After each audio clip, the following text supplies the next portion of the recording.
अब इसके अंदर दिखाते हैं आपको 12 पंथों की सतीथि जो कबीर पंथ कहलाते हैं। और ये जो राधा स्वामी पंथ पूरा पंथ काल का है, और इसी से एक ब्रांच निकली है धन धन सतगुरु सच्चा सौदा जिसको कहते हैं सरसा के अंदर।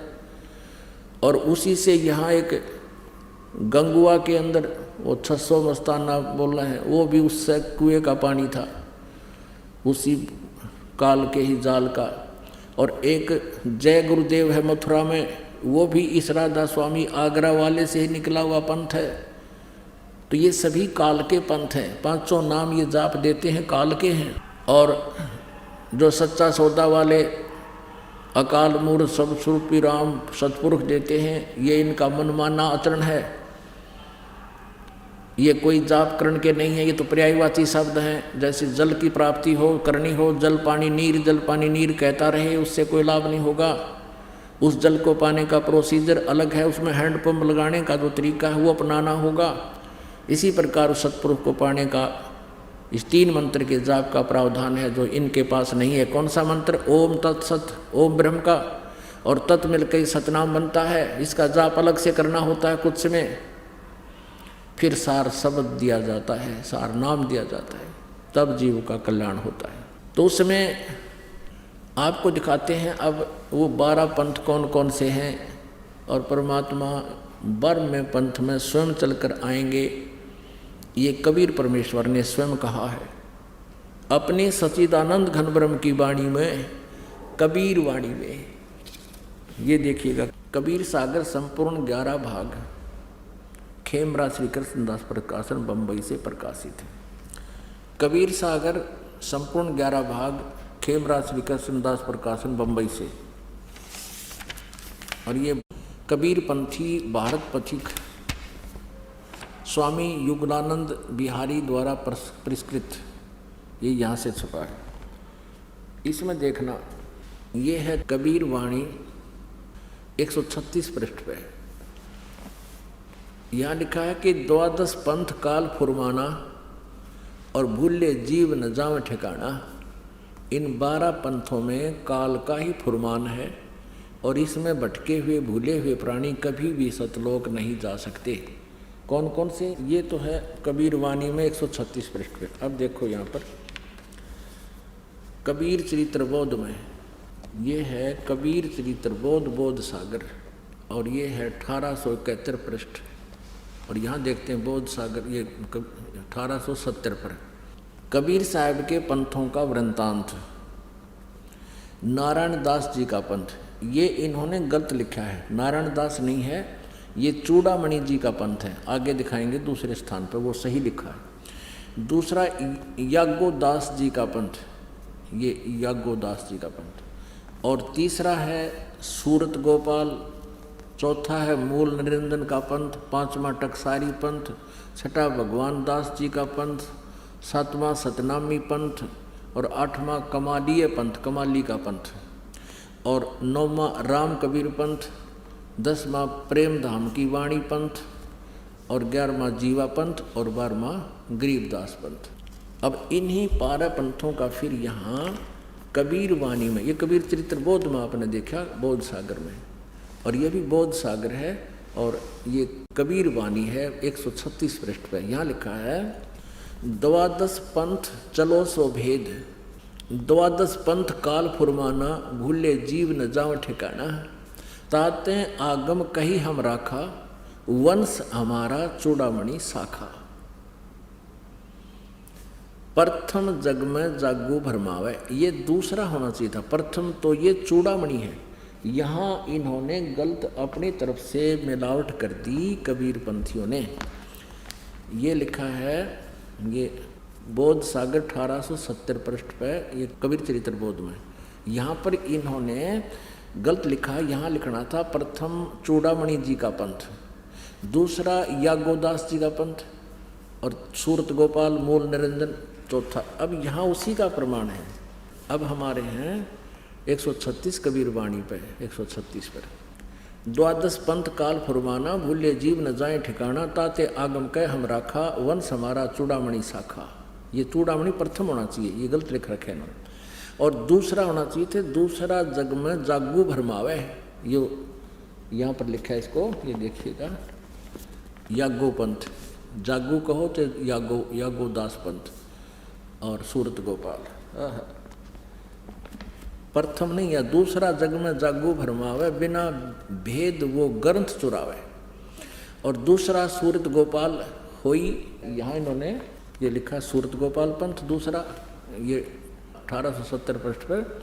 ये तीसरा है सूरत गोपाल, और यहाँ भी तीसरा ही होना चाहिए था, इन्होंने दूसरा लिख दिया। ये थोड़ा सा मिलावट करें, चोर चुरावे तुमड़ी गाड्डे पानी में, वो गाड्डे हुआ ऊपर आवे सच्चाई छैनी ना। अब यहाँ लिखना था तीसरा सूरत गोपाल होई, और अक्सर जो जोग दृढ़ावे सोई। और चौथा, ये चौथा होना चाहता, तीसरा नहीं, मूल निरंजन वाणी। चौथा पथ टकसार भेद वो, और पांचवा पंथ बीज को लेखो, और छठवां जो सातवां होना चाहिए था सतनामी पंथ। हम अपने काम पर आते हैं, यहाँ देखिएगा, अब 10वां, ये 11वां यहाँ आ जाता है, परम धाम की वाणी। अब 12वां यहाँ से शुरू होता है, संवत 1775 होई। ये वैसे गलती से मिसप्रिंट है, यहाँ 1774 होना चाहिए था संवत। गरीबदास जी का जन्म संवत 1774 में हुआ है। संवत 1775 होई, ता दिन प्रेम प्रगटे जग सोई। 12वां पंथ जिससे चला गरीबदास जी को, उसका जिक्र है ये। आज्ञा रहे ब्रह्म बोध लावे, कोली चमार सबके घर खावे, और साख हमारी ले जीव समझावे, असंख्य जन्म ठोर नहीं पावे। 12वें पंथ प्रगट हो बानी। अब 12वें पंथ गरीबदास जी वाले पंथ के विषय में चर्चा चल रही है कि मेरी वाणी यानी मेरी महिमा की वाणी पुनः प्रगट होगी गरीबदास जी द्वारा। परमेश्वर कबीर जी गरीबदास जी को मिले थे। गरीबदास जी काल के दूत नहीं थे, गरीबदास जी ने तो सही ज्ञान दिया, लेकिन आगे वाले कबीर गरीबदास के पंथियों ने उसको समझा नहीं। अब 12वें पंथ प्रगट हो हवा बाणी है नहीं, प्रगट हुआ बाणी, और शब्द हमारे की निर्णय ठानी।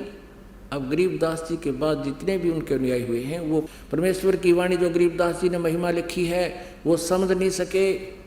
12वें पंथ प्रगट हुआ बाणी, शब्द हमारे की निर्णय ठानी, और अस्थिर घर का मर्म न पावे, ये 12 पंथ हमी को ध्यावे। कहते गरीबदास वाले पंथ तक भी स्थिर घर, शाश्वत स्थान को प्राप्त नहीं कर सकते, सतलोक को प्राप्त नहीं कर सकते, और हमारे ही उस वाणी को वह आपस में निष्कर्ष करते रहेंगे, उसकी जानकारी एक दूसरे को उलट सुलट देते रहेंगे। 12वें पंथ प्रगट हो वाणी, शब्द हमारे का निर्णय ठानी, उसका निष्कर्ष निकालने की चेष्टा करेंगे पर वो समझ नहीं सकेंगे। अस्थिर घर यानी सनातन परम धाम को प्राप्त नहीं कर सकते, उसका धाम का मर्म नहीं पाएंगे। ये 12 पंथ हमें को धावे। आगे स्पष्ट कर दिया परमेश्वर ने, 12वें पंथ हम ही चल आवे, हम स्वयं आऊँगे गरीबदास वाले पंथ में, यानी गरीबदास के रूप में नहीं, उसके पंथ में आगे चल के 12वें पंथ हम ही चल आवे, और सब पंथ मिट एक ही पंथ चलावे। धर्मदास जी से कह रहे हैं कि 12वें पंथ में आऊँगा मैं आगे चल के, और सब पंथ मिटा के एक ही पंथ चलाऊँगा। अब अपना ही परमात्मा दास भेज दिया, अपना वही और शक्ति उन्हीं की काम कर रही है। धर्मदास जी से कहते हैं, तब लग बोधो कुरी चमारा, फिर तुम बोधो राज दरबारा, प्रथम चरण कलयुग निर्याना, निराना, तब मगहर मांडो मैदाना। ये प्रथम पीढ़ी होगी, प्रथम चरण होगा जब मैं मगहर से शरीर चला जाऊंगा। परमात्मा कबीर जी कह रहे हैं ये प्रथम चरण होगा, प्रथम चरण कलयुग निर्याना, तब मगहर मांडो मैदाना। धर्म राय से मांडो बाजी, तब धर बोधो पंडित का जी। अब आगे देखो, 5505 तब ये शब्द होएगा साचा। अब समय आ गया है, कलयुग को लगभग 5500 वर्ष हो गए हैं, और अब वो समय आ गया परमात्मा का। ये मेरा कहते हैं आज का बोला हुआ उस समय सत्य होगा यू। अब क्या बताते हैं, धर्मदास मोरी लाख दुहाई, और मूल शब्द बार ना जाई। पवित्र ज्ञान तुम जग में भाखो, मूल ज्ञान गुप्त तुम राखो। गोई माने गुप्त रखो। मूल ज्ञान बाहर जो पर ही, ये बिचली पीढ़ी हंस वंश हंस नी तरही। 33 अरब ज्ञान हम बाखा, मूल ज्ञान गुप्त हम राखा। गोय माने गुप्त। मूल ज्ञान तुम तब लग छपाई, जब लग 10 पंथ मिटाई। अब परमात्मा की जो कबीर सागर में वार्ता हुई है उसमें लिखा है काल के साथ, वो दिखाते हैं। बहुविध जीवन कीन पुकारा, काल देत है कष्ट अपारा। यम का कष्ट सहा ना जाई, हे सतगुरु तुम हो सहाई। आए जहाँ यम जीव सतावे, है काल निरंजन जीव भरमावे। चटक पटक करें जीवता भाई, ठाड बहे पुनता हम जाई। मोहे देख जीव कीन पुकारा, हे साहेब हम लेहो उबारा।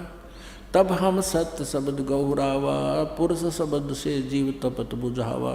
यम से छुड़ा ले स्वामी, दया करो प्रभु अंतर्यामी। जब उनको पता चला कि हम काल के जाल में फंस गए हैं, उन जीवों को जो तपस्या पर जल रहे थे, तब उन्होंने कहा कि हे परमात्मा हमें काल से छुड़वा लो। तब परमेश्वर ने क्या कहा? तब मैं कहा जीवन समझाई, जोर करूं तो मेरो वचन नसाई। अब परमेश्वर प्रत्येक युग में आते हैं और इसी प्रकार प्रत्येक युग में फिर भी तपस्या पर उन जीवों को फिर ज्ञान देते हैं, क्योंकि पता है परमात्मा को आपत्ति में ये प्राणी मेरी बात न मान सकते हैं, और जब तक इनके झूठे रंग का रंग चढ़ा हुआ है ये नहीं सुनते कति मेरी बात ने। इसलिए परमेश्वर ने ये कलयुग का समय चुना है, क्योंकि सतयुग त्रेता द्वापर में ये जीव घना दुखी नहीं होता। इंसानियत रहती है हृदय में, पिछले पुण्य इनकी बैटरी चार्ज रहती है। और कलयुग के अंदर जो ये साधना करेंगे उससे तो लाभ होने वाला है ही नहीं, और पुण्य इनके सतयुग त्रेता द्वापर में अक्षीण हो चुके होंगे, और फिर ये इतने दुखी हो जाएंगे, फिर मेरी बात न मान लेंगे। परमात्मा ने इसलिए ये समय सेलेक्ट किया।